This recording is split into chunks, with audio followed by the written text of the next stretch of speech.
It's 9:51 and executive session, there's no action taken.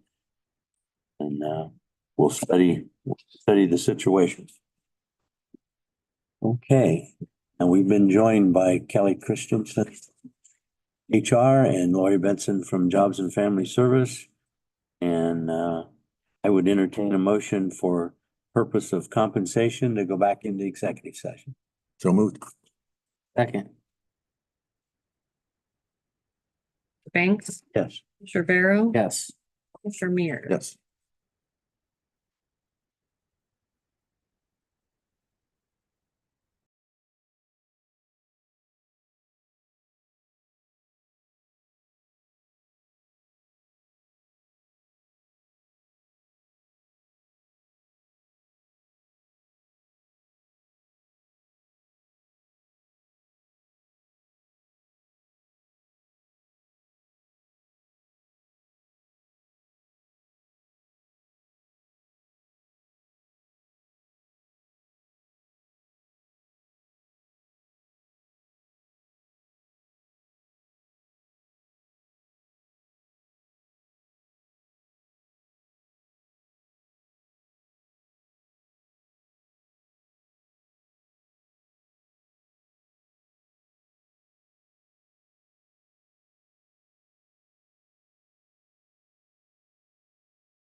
And she had to go to. Staff, I apologize, but I have to be somewhere. So I will read the minutes and see what you all going on. And Tony. Some old papers here for you. Need to see. Okay. All right, 10:30, we are back in session and we are now scheduled for our always informative department head meeting. So Carl's not coming back, I guess. Carl's online, Okay, Amanda's online. Amanda Miller. okay. Well, I guess Carl didn't feel that he was, we were all important enough for him to stay here, so guess we'll hear him remotely. Who wants to start? That was very unkind, Mr. Vero, but I will let it pass at this juncture for the sake of keeping this meeting going. We had one thing. Yeah, the action on that. Okay, we can do that at the end. Okay. Okay, so Carl, our HR director, is going to start us off this morning, the always exciting world of HR policies and procedures. So Yep. kick it off. Sure, been always busy. Several negotiations are going on at the moment, but also a couple different investigations. Negotiations are getting ready to kick off with Dayspring. Michelle and I have had a meeting and we're working to prepare for negotiations. Next up will be clerk of courts and maintenance. Contracts expire in September, and then 4 contracts for the sheriff's office expire at the end of the year. So it's a busy year for negotiations. Andrew and I continue to work on the policy manual project update. It has been slow going, but we are very close to finishing. So I don't know if that's being too optimistic, but we have one section to review that we haven't looked at yet, and everything else in a various stage of revision. Once we get through everything, we will present our changes to the board. And then the board will review and hopefully approve, and then we'll get them out to everyone. And there will be some pretty substantive changes. So I haven't really gotten this far, but I envision some meetings or a meeting to kind of go through some different things, high points anyway. So that has been the vast majority of what I've been working on lately. We're actually just business as usual. Have had some, unfortunately, we've had a couple of retirements and another person that is leaving us. So I'm continuing to try to stabilize our staffing levels and get those up to where they need to be. We do have some changes, as you know. I had talked about this and you've all probably been aware of this. We've had what's been called the Medicaid unwinding or return to normal operations, which is during the public health emergency, we were not able to terminate anyone's Medicaid at that time. So we have been going through a process with the state over this past year where they did want us to begin to, with people who were renewing, coming up for renewals, go ahead and reestablish eligibility and terminate any cases that do need to be closed. So we have been going through that process. March is the last month for that renewal statewide procedure. And then we will be back onto a normal schedule. People will apply, they'll renew, and we'll treat it just like we did before the pandemic. Also with the pandemic, the state had allowed us to suspend interviews for food assistance or SNAP redetermination. So if someone was receiving SNAP benefits and they wanted to continue to receive those benefits, as long as they did a reapplication, sent in the necessary paperwork, we did not have to have what's called a face-to-face interview or a personal interview with them. We could just take that paperwork and process everything based on that. Now, again, because of the end of the pandemic, Bless you.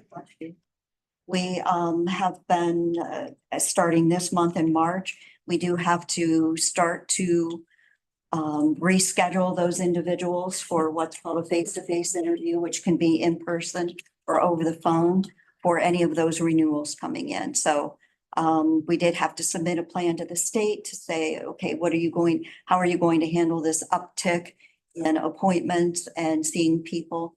And so we have done that, and we're in the middle of getting through that process right now. That started this month as well. So that's where we are.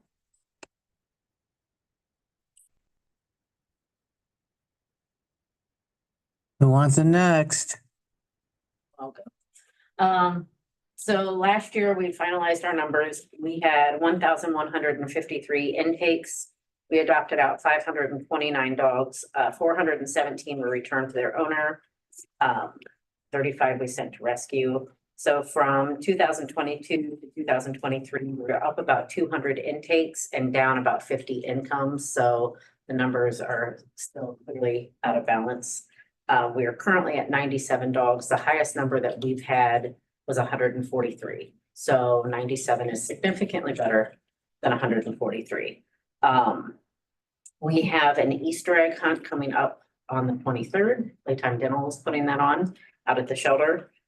We will have a sip and paint May 6th at Hickory Vines for fundraisers. And then Time's the Easter egg hunt on the 23rd, 30. and that's out at the shelter, correct? Correct.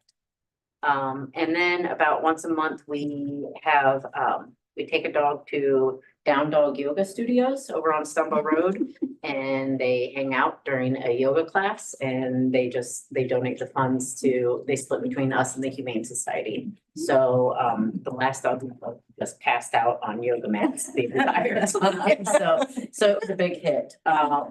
Yeah, so everybody enjoyed that. We got a new security system into the shelter. So we're adjusting to having high technology out there. So that's going well. The other. I had some experience with that a couple Fridays ago. Listen, I now know the word to say because it happened after that, and I was like, I know what to say. So the police didn't get dispatched that time. And then we have a volunteer that has been with us for almost 20 years, and she comes almost every single day of the week for 6 to 8 hours to walk dogs. And she was nominated we nominated her for Ohio CERT, which is an organization that recognizes volunteers, and she won Volunteer of the Year. So we'll be doing something in April to recognize her and invite the media. And so we're meeting to kind of finalize that with that organization. So, and then as a result of that, we get $1,000 to us. So that's what we've got. Yeah, I mean, she's phenomenal. She's amazing, so that takes a lot to every dog. So she makes sure every single dog gets walked. So if she can't do it, she calls other volunteers in to help.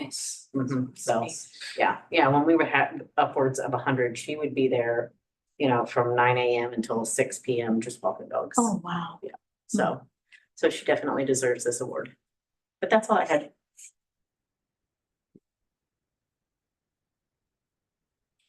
Sure, why not?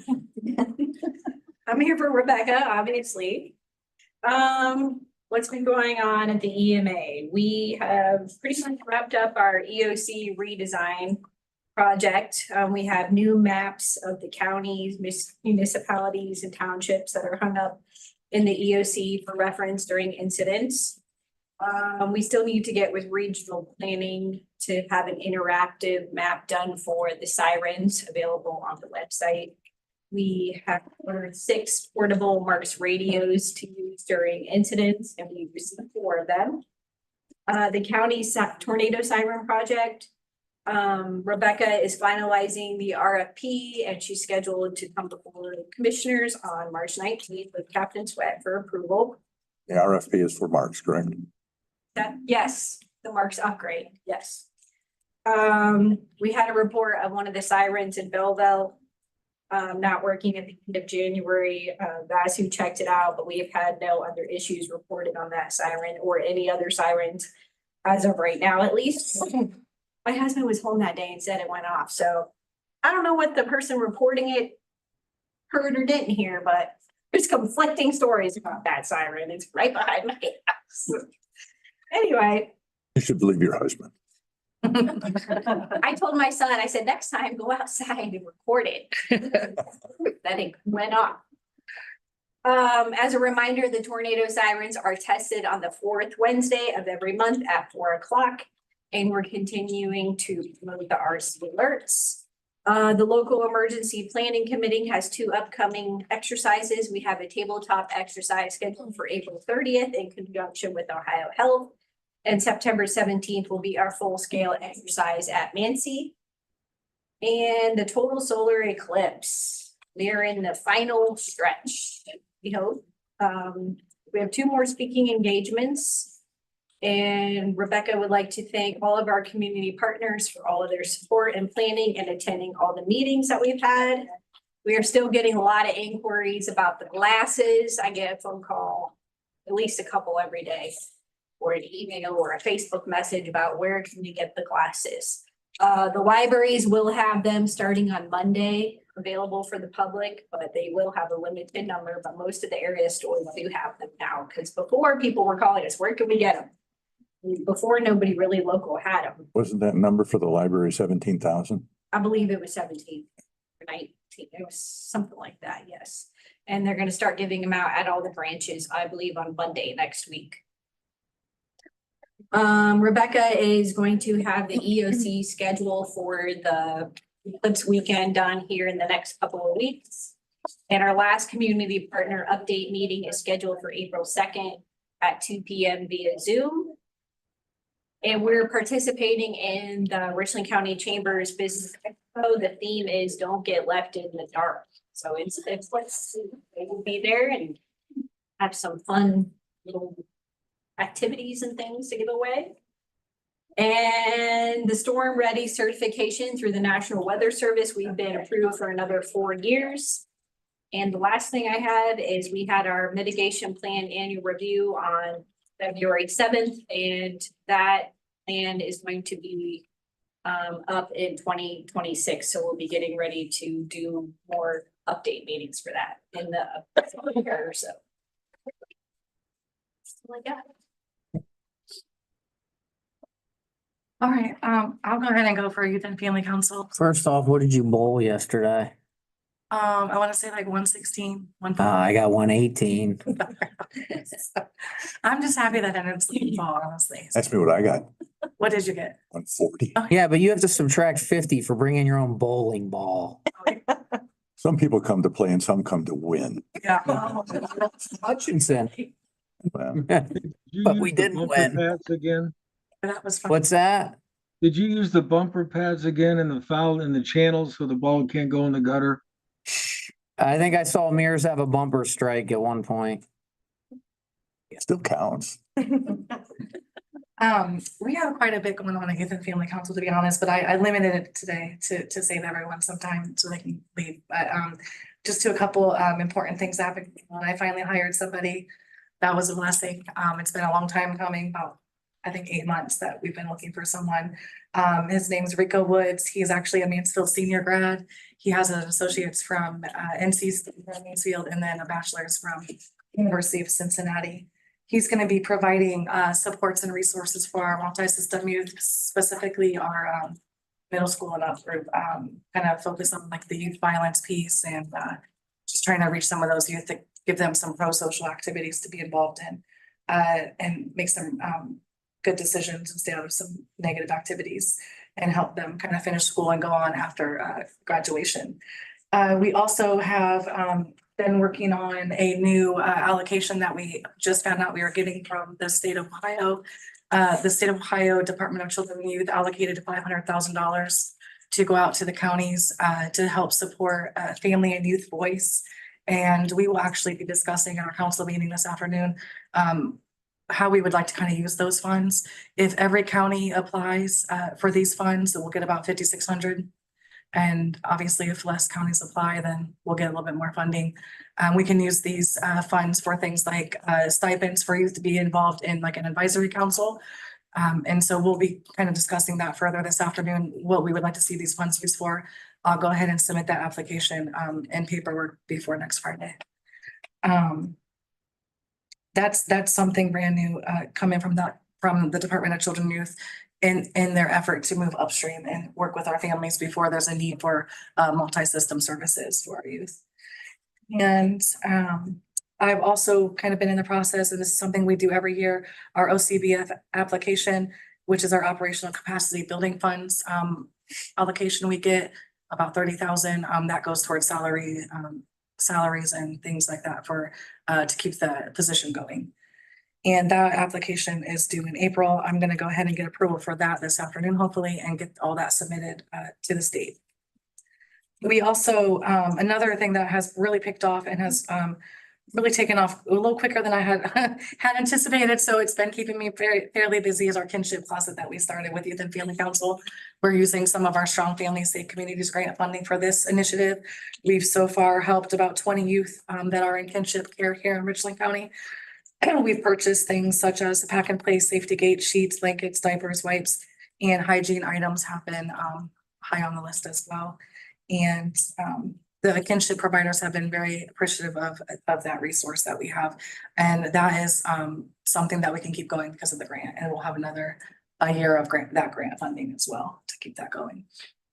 Lots of other things going on too, but just business as usual, kind of like Lori said with JFS, just business as usual. And I also made it to my 9-month probationary. Also. Amanda, you want to go?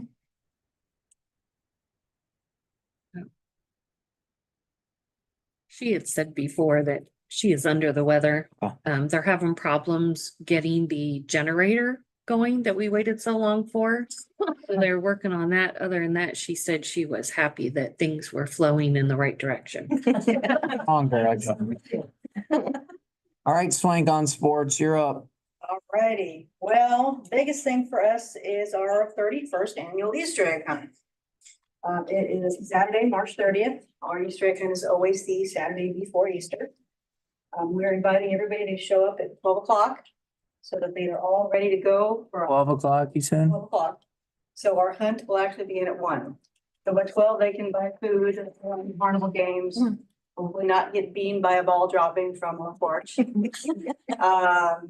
Kid took one to the face last year, I think. Well, and I don't want to say it might have been our commissioner who's good at it, but that's okay. I do. Mirrors. The kid should have done, so, that was not from commissioner, that was from another very enthusiastic volunteer who was throwing the balls from the second floor. Gotta be alert. Is Collins gonna have it under control this year with the megaphone? Actually, we are prepared. We have purchased 4 megaphones now. We should be ready to go. With the amount of space that we take up and we spread out, it's very hard for the speaker system we have to provide. So on one end of the Easter egg hunt starting line, and you really can't hear with all of the noise on the other end. So we've got a plan. We'll see if we got a better way of going about it. Purchased a few new things I think the kids will like. We're going to have a toddler area so that they don't get trampled this year. We're going to put them in our courtyard, or we're going to try to section them off so they're going to be there. And there's a cute little thing that we purchased so that it's one of those sensory things so they can, start touching. I don't know. I was told that they'll love it. So that's what we've got going on. I brought 5 flyers. So if you would like one to post in your department, if that's something that would be useful and doable, please take one. If not, I'm going to beg Stacy to put them up somewhere around the courthouse and look if you can like one. All information is on Dayspring's Facebook page. The residents are excited. They're excited to have everybody show up again. Our 30th last year was huge. I always say we're the biggest Easter egg hunt we are, and I think we had over 500 children last year. It was a lot. It was a lot. How many eggs? We had 5,000 eggs. Wow. So we dropped 5,000 eggs in the back. So Collins runs around with a megaphone. and every child gets a goodie bag. So that's free. The games are free. Food is not free. But the community really supports us and gives us a lot of donations to make this happen. So it's a big thing. It's a way that Dayspring says thank you to our community who gives us so much. So that is the talk of Dayspring at the moment. As spring is coming, although it seems it doesn't want to make a decision one way or the other, we're gonna prepare for a number of projects. Our biggest project is our boiler, that we are replacing our boilers. And we are hoping to bid that. Well, that's going back and forth, although the plans have to be situated, I believe, by Andrew or whoever our technical team is, and then we will get the go-ahead to actually bid it, which of course we will be doing that through here in the proper way that we are supposed to. Got a few other projects, but I have to see how the money falls for the boiler. So you will hear more about our projects as we go forward. The last thing is we are celebrating today at Dayspring. In October, November, we have noticed that people are more likely to get sick with something that's rather contagious. Flu, whatever you want to call it, COVID, whatever. So our plastic dividers made a reappearance at Dayspring through the winter. So we're very excited that they're coming down now, that spring is here. And we celebrated Dayspring with food, and we're having Kentucky Fried Chicken. So everybody is really excited for Kentucky Fried Chicken. So if you don't have lunch plans, come on out. Yeah, there's a nasty bug going around that's non-COVID that really knocks people out. Yes, so it's not, COVID is what COVID is, but there's other stuff, and I think the biters might reappear each winter, unfortunately. They serve their purpose, but now they can go away for a while. That's it for Dayspring. We're business as usual. 5 months into the federal fiscal, we're at 4.8 million in collections. We're still doing statewide testing on our new computer system, so it's not totally up, but hopefully it will be someday. We are doing a project with unclaimed funds where we're trying to collect money, go through and see if we can't get something for back child support that's owed through unclaimed funds. We've been working on that. They're working on a partnership with the OMJ for our order to seek work orders. Will be going through Eris and sending them over. So the computers will be talking back and forth. So when we order somebody to look for work, they're referred over to OMJ to find out what their needs are and try to get those met and stuff. So sorry, putting more work on it. But yeah, that project has been going on for a little while. We're still anticipating the redirect for the caretakers when we redirect orders when children go to the caretakers without a legal document. That starts April 3rd. So that law went into effect April 3rd. And so we're getting some court paperwork ready, and that's going to be a change for some of the caseworkers because they're going to have to be doing some investigation as to where these kids exactly really are and that kind of stuff. So learning on stuff like that, doing a lot of training through the state, that kind of stuff to get that done. We're working on the court contract. I think it's pretty much going through it's in process, yeah. And still talking with the sheriff's department, working through their contract. We haven't gotten that one totally completed yet, so. But that's how it's going. You say you collected 5.8 million? 4.8. 4.8. The 5 months, first 5 months of the federal fiscal year. It's a little less than Carl's salary. Which is pretty good. That's on track. I mean, we're a little above what we normally be at this point, so Okay. that's pretty good. All right, Josh Hicks, AKA Steven Tyler, Mr. Elevator. So with the elevator, it started February 26th, demolition on that. And yesterday we received all the parts for the elevators. Unloaded that yesterday afternoon, And we think this will be 3 months per elevator, right? what they projected. So that project rolling now, it's good news. The clerk of courts project is full force. We got walls, floor frames, about ready for paint. And the only thing that's delaying that is the air handler, right? If you haven't seen the new clerk's office, it's really cool to imagine that that used to be our county jail. So they've done a really good job and it's pretty cool. So we'll have both elevators late summer? 6 months, so September. September, October. That and several other projects in the preliminary stages. All the annual stuff that. like,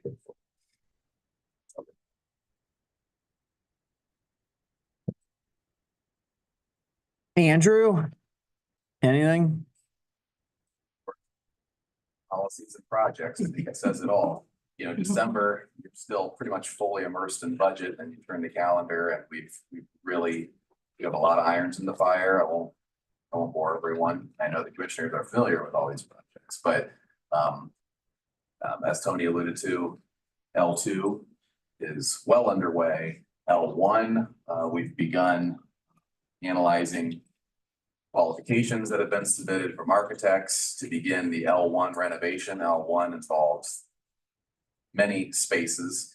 It actually, not only does it involve the land bank offices and conference space and probation space, and storage space, but also 9 other restrooms spanning all 5 floors of the building. In this building, we're going to be renovating those common areas that haven't been renovated, which is 3 or 4 under that contract. That's kind of just scratches the surface because we're working on HVAC, lighting retrofits, the list goes on. So thank you. Okay, thank you all for the wonderful update, but do not go anywhere because Al and Carl may have some questions for you guys. So Al, Carl? Well, since it always takes Al longer to click his button, I'll just go ahead and say thank you all very much. I don't have any questions. I just came to be insulted by Mr. Vero. We can do that anytime you like, Carl. All right, Fast Finger Al, do you have any questions? No, I don't. I appreciate it, Tony, that you haven't picked on me yet today. Well, we still got a lot more business to do, Al, so if you stick around, but actually we would like, these are all very important people in our county operations, so they certainly don't want to be here. They're eager to get back to work. We will take a recess and come back at 11:05.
Later.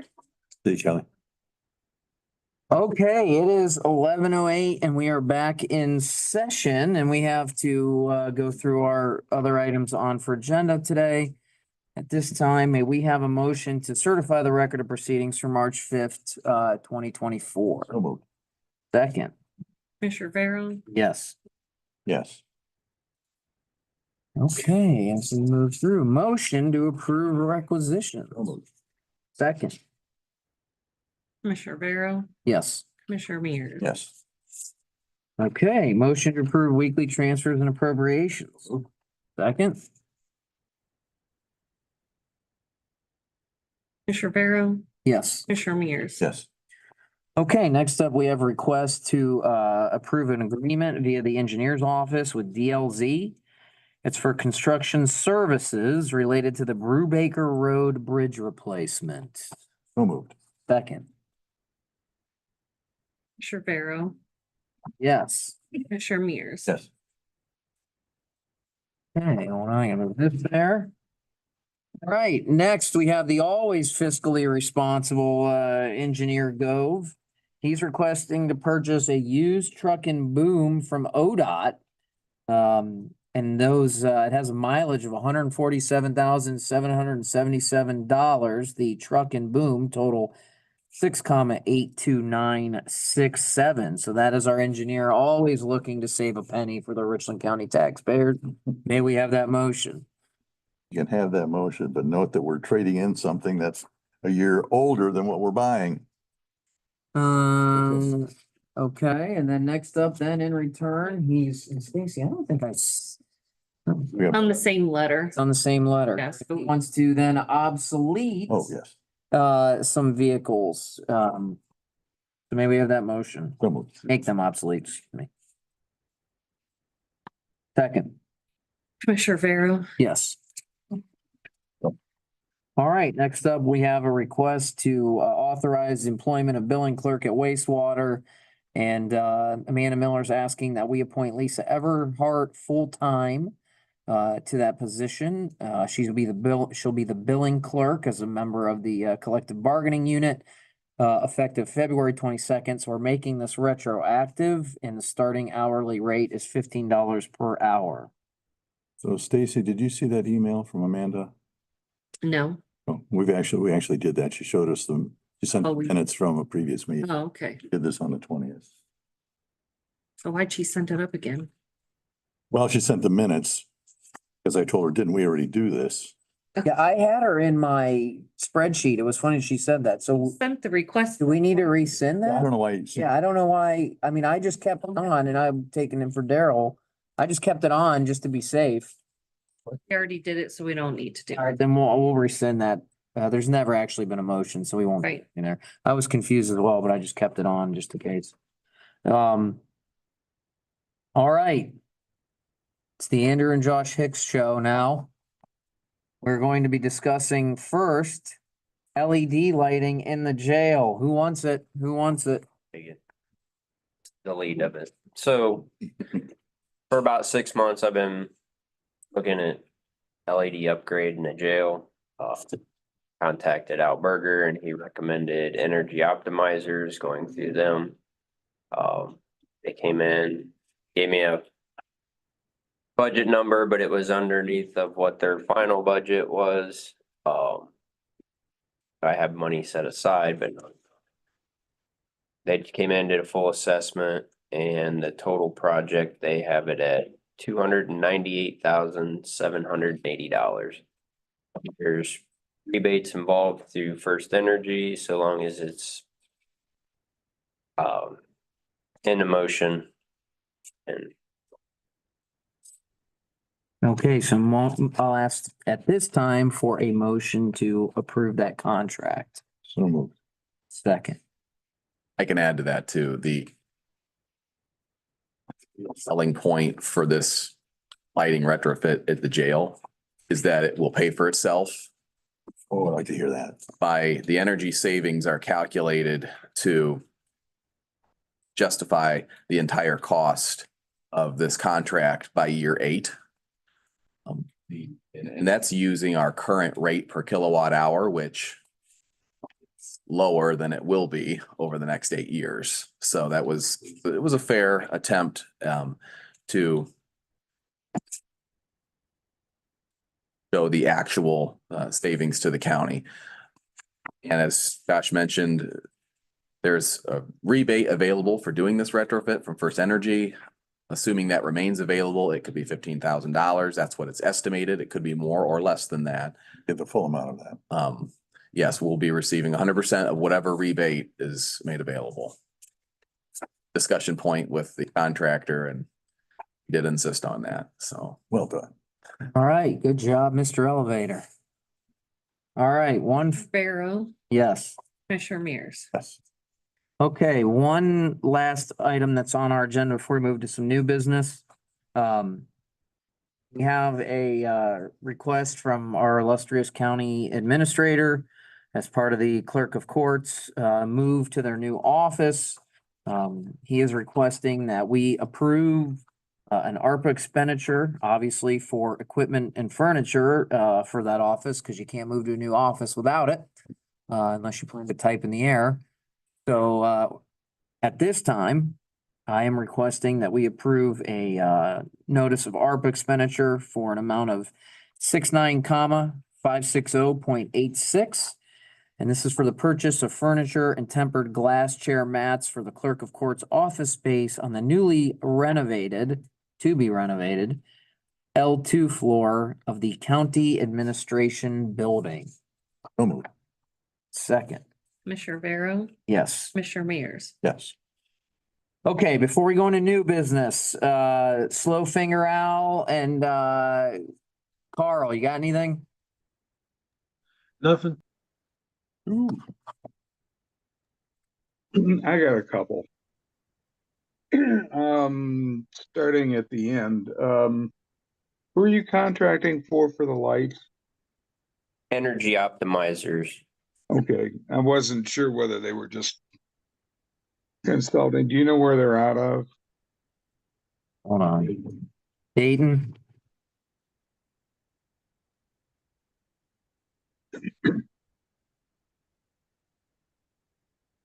You said Aiden? Dayton. Dayton. Oh, Dayton. You need to enunciate, Tony. I'll enunciate when you get to the keyboard within 2 seconds to ask a question. I don't want to admit it, Al, but Sorry, I'm getting old. My reflexes and my fingers aren't as good. Let's see, the furniture, where are you buying it from? company called For You Office, FOUR dash the letter U office. Our clerk has had a long-standing business relationship with this company. They do have pricing through a purchasing consortium. So the clerk's always satisfied with the value that they get from this furniture company. And by the way, it includes tables and chairs for the break room as well, and a table and chairs for the conference room in the clerk's space as well. Do you know where they're from? Celina. You said Salina? Celina. Okay.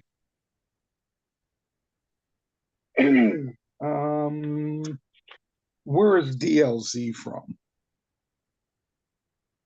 DLZ, hold on. I think it's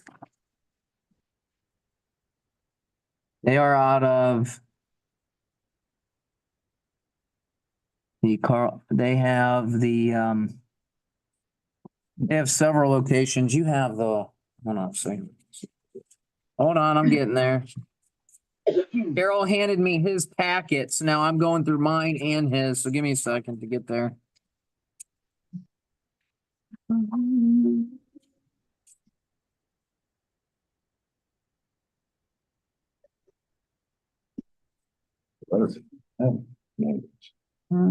DLV Ohio Incorporated, hold on. Worthington. They have a Columbus address. Columbus, Ohio. Okay, and on your, going back to your, second executive session, did you take any action or is that what you're gonna do after We're gonna this? do that right now, along with one other item, that'll be an update on our sales tax. So we are emerging from executive session. Our JFS Director Lori Betson put together a very nice letter to explain what is in essence amounting to a 6-cent raise if we approve it. But this is changing the job responsibilities. So at this time, I will ask for a motion that we reclassify a position, which is in the bargaining unit. A position known as clerical specialist 2 position, and then make that an account clerk 2 position. She has the detail if you want it. The person holding this position did receive a pay raise. However, with this change, it would equate to an increase of 6 cents per hour going forward, effective March 14th of 2024. May we have that motion? So moved. Commissioner Vero, I got I'll second the motion. Second the motion, and then I'll vote yes. you, Commissioner Mears. Yes. Okay, Al, does that answer that? Yes, thank you. Okay. I do have one other update, a little bit of good news. I had a radio interview this morning, so this will tie into that. The auditor, Pat Tropsy, closed February and sent that out yesterday. I don't know if you guys got a chance to look at it. We've had our first positive sales tax month year to date in quite a while. If you go back to June of 2023, we had 7 out of our 8 months of negative sales tax performance. When year to date, January 24 was 1.3% worse than January 23.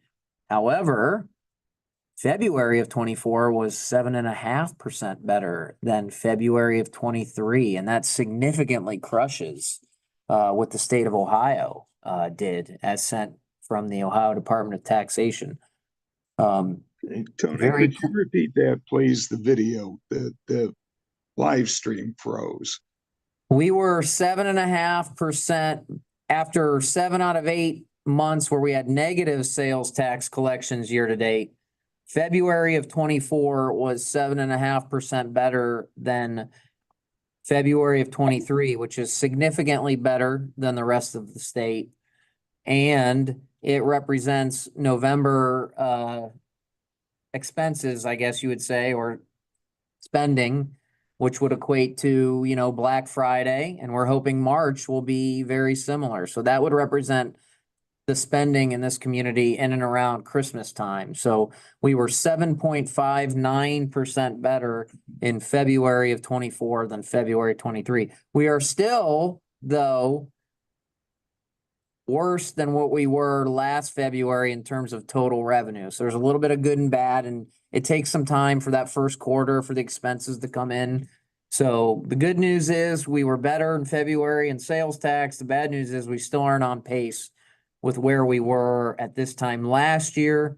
However, some of that did include some reimbursements from ARPA, but we are still worse year to date, but we're finally seeing some positivity.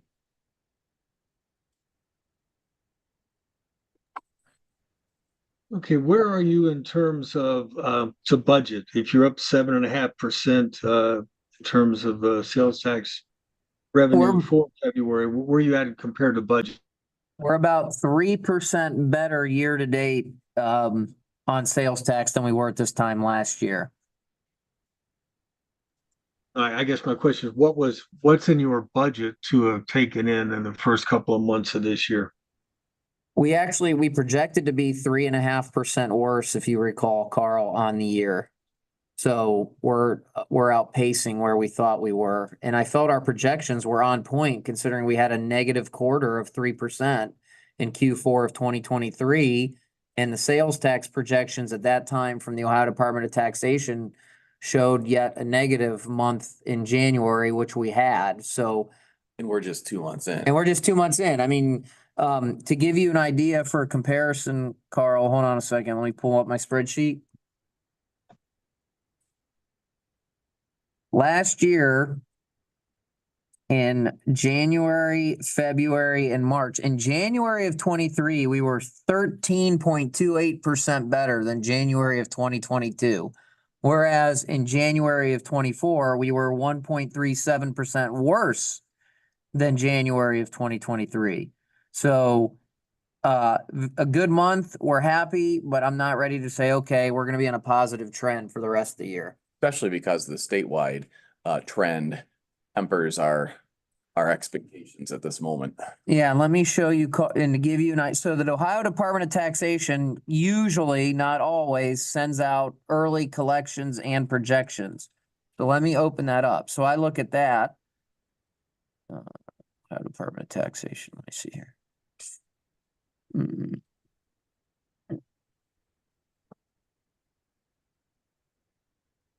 Of course, it's the Outlook. Give me a second.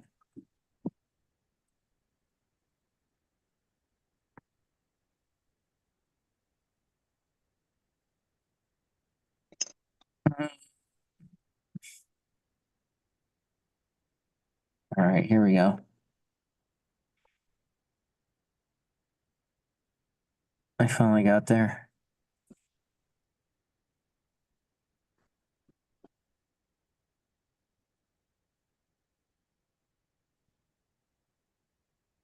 Well, that's fantastic. It won't open.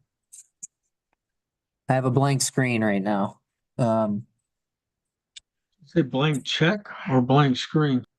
Hold on. Look, my screen's blank. It says PDF and it won't open. I just, let me try again.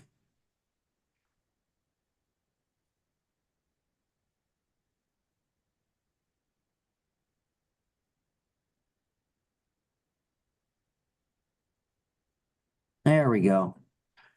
So if you look,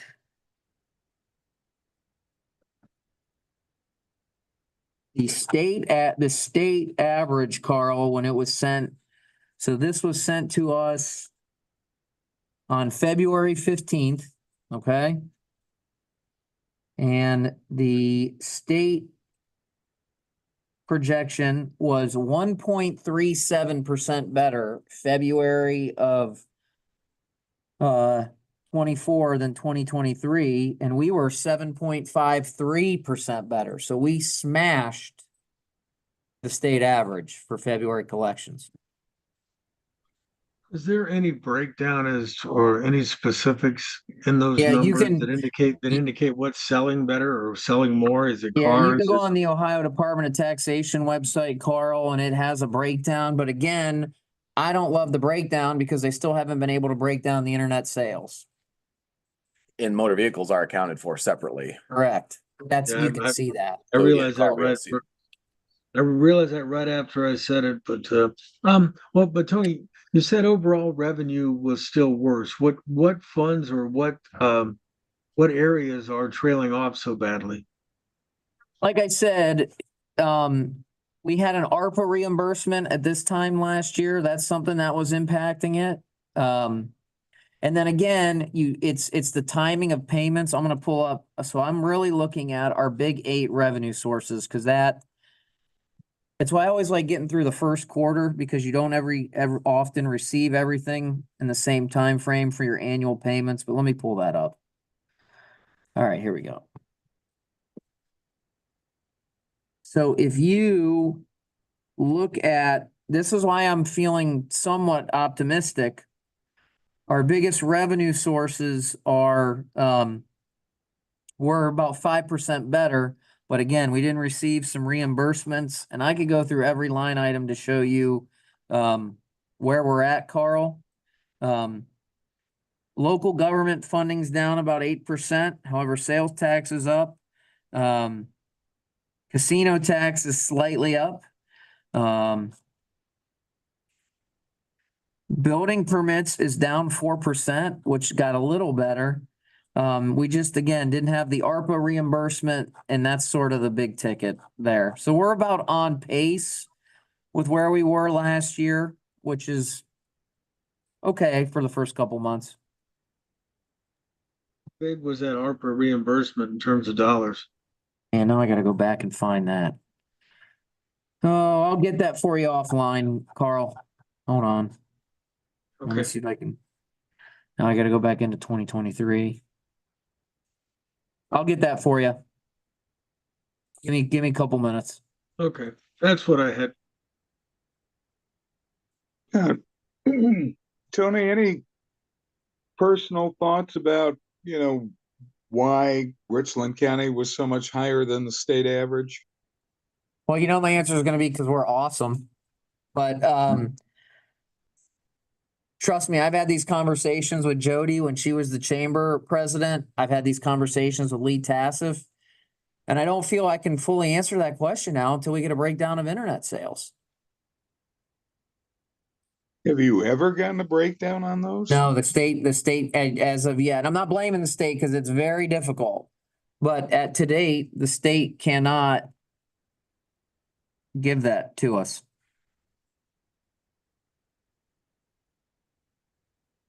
Are they working to do that? Your guess is as good as mine, my friend. Well, I know you've been talking to people. That's why I asked. I've asked and they keep saying they're looking into it. And again, it's not easy, so I don't know, maybe. Well, what's the difficulty on it? Has that been explained to you? Not in specificity. There's just a lot of vendors. But you would think if the breakdown is coming to the counties directly, they have that information. That's what I don't understand, Andrew, right? They have to, however they do it, so we get the distribution based off of location, we're getting it. So to me, Yeah, I mean, no, the answer is no. advisories and it could be that the only codes they have are county specific. And whether it's motor vehicle or not, and they need to add more codes, but they tell us that they cannot produce the data that we're asking for. We're very pleased. And when you crush the state average of 1.37% after some well, hold on. We had a completely negative quarter in Q4. So our last positive sales tax month was September, but we were negative in June, July, and August. So we crushed the February state average.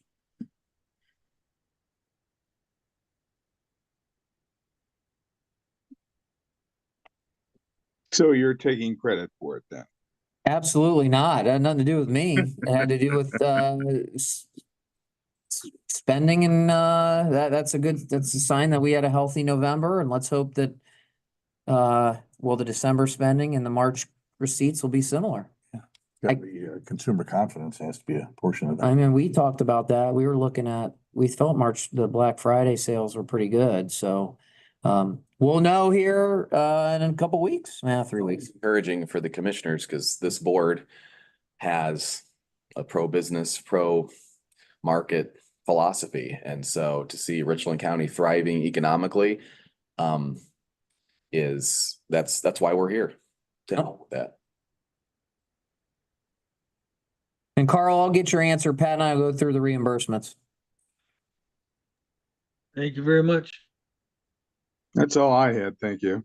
Okay, seeing nothing further, we will adjourn at 11:32.